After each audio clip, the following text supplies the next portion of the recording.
It is July 25th, 2025, and I welcome you to the audio edition of St. Giles in the Word. We continue in Mark 8 and 2 Samuel 4, and we are reading, as always, from the New International Version. We begin today in the Gospel of Mark. During those days, another large crowd gathered. Since they had nothing to eat, Jesus called his disciples to him and said, "I have compassion for these people. They have already been with me 3 days and have nothing to eat. If I send them home hungry, they will collapse on the way, because some of them have come a long distance." His disciples answered, "But where in this remote place can anyone get enough bread to feed them?" "How many loaves do you have?" Jesus asked. 7, they replied. He told the crowd to sit down on the ground. When he had taken the 7 loaves and given thanks, he broke them and gave them to his disciples to distribute to the people, and they did so. They had a few small fish as well. He gave thanks for them also, and told the disciples to distribute them. The people ate and were satisfied. Afterward, the disciples picked up 7 basketfuls of broken pieces that were left over. About 4,000 were present.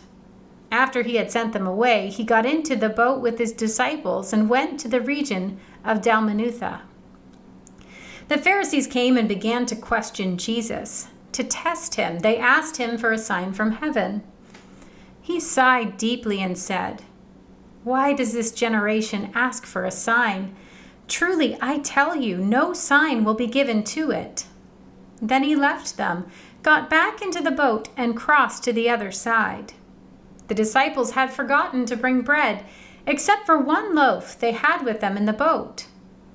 "Be careful," Jesus warned them. "Watch out for the yeast of the Pharisees and that of Herod." They discussed this with one another and said, "It is because we have no bread."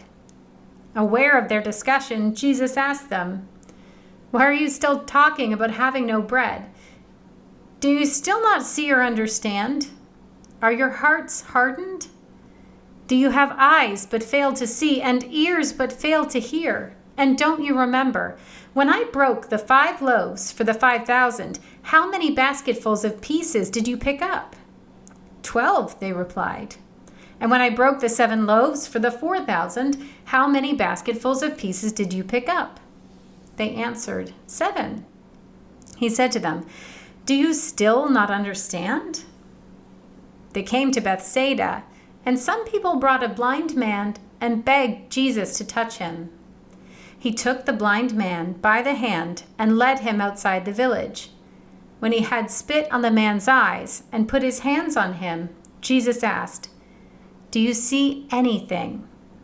He looked up and said, "I see people. They look like trees walking around." Once more, Jesus put his hands on the man's eyes.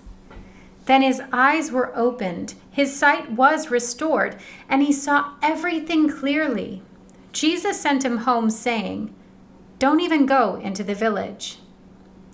Jesus and his disciples went on to the villages around Caesarea Philippi. On the way, he asked them, "Who do people say I am?" They replied, "Some say John the Baptist, others say Elijah, and still others one of the prophets." "But what about you?" he asked. "Who do you say I am?" Peter answered, "You are the Messiah." Jesus warned them not to tell anyone about him. He then began to teach them that the Son of Man must suffer many things and be rejected by the elders, the chief priests, and the teachers of the law, and that he must be killed and after 3 days rise again. He spoke plainly about this, and Peter took him aside and began to rebuke him. But when Jesus turned and looked at his disciples, he rebuked Peter. "Get behind me, Satan," he said. "You do not have in mind the concerns of God, but merely human concerns." Then he called the crowds to him along with his disciples and said, "Whoever wants to be my disciple must deny themselves and take up their cross and follow me. For whoever wants to save their life will lose it, but whoever loses their life for me and for the gospel will save it. What good is it for someone to gain the whole world, yet forfeit their soul? Or what can anyone give in exchange for their soul? if anyone is ashamed of me and my words in this adulterous and sinful generation, the Son of Man will be ashamed of them when he comes in his Father's glory with the holy angels." We turn now to 2 Samuel 4. When Ishbosheth, son of Saul, heard that Abner had died in Hebron, he lost courage, and all Israel became alarmed.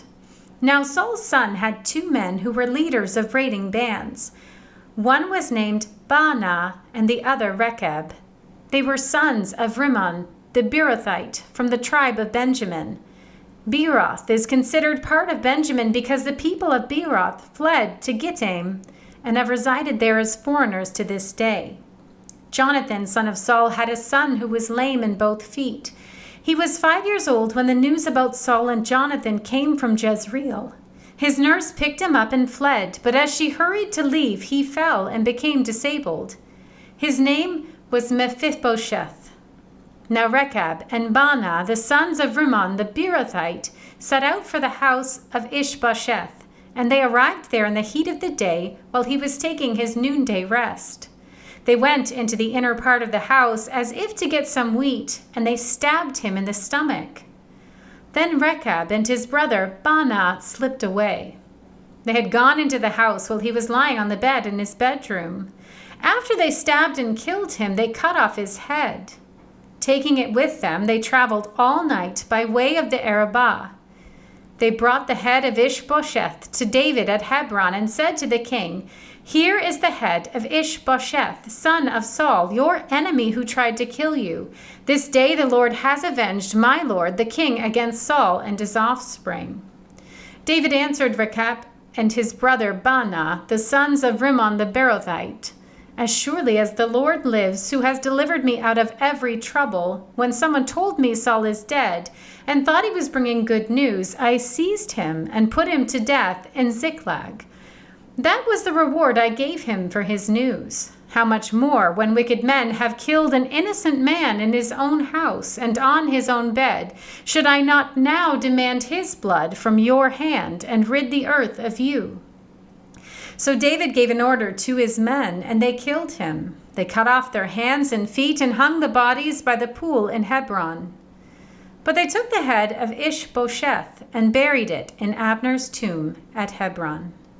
Here ends our reading for today.